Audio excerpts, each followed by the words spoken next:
Today we're going to be talking about how forgiveness is really releasing a story of what never was.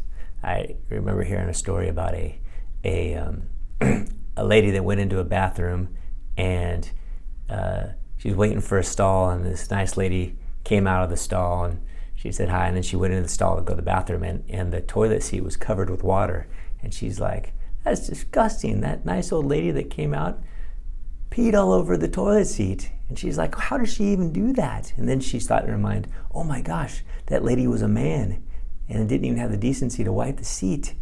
And so in her mind, that nice old lady turned into a mean lady, and then wow, she was a man dressed as a woman.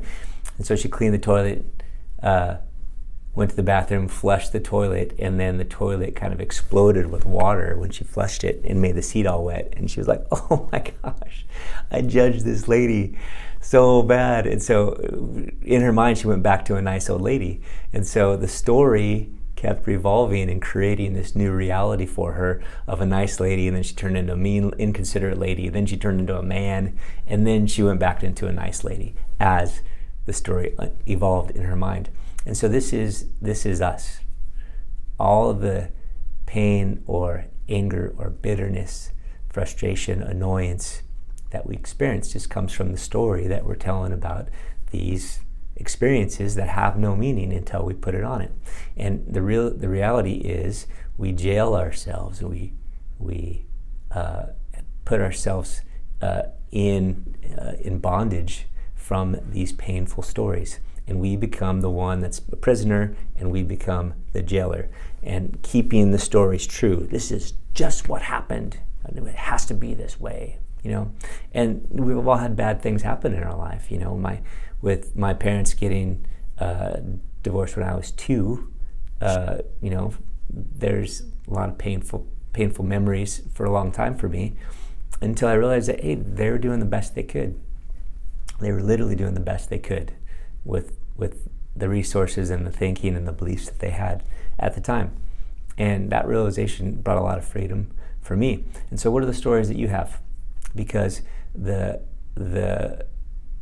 person, the brother or sister that comes, that has the situation that you put a painful story on, they become the opportunity to be your savior, because they're revealing a story that you have that's giving you pain, suffering.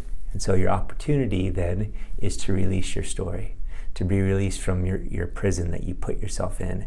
And holding on to the story is becoming the jailer. But remember, the jailer is in prison too.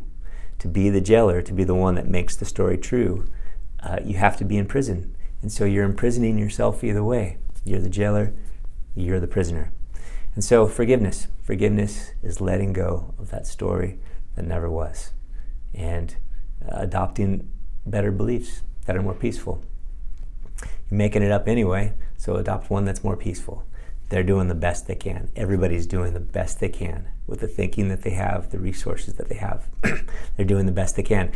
Maybe making some poor decisions, in my opinion, but they're doing the best they can. And then I can make the best decision that I can too, and love the best I can. Something to think about.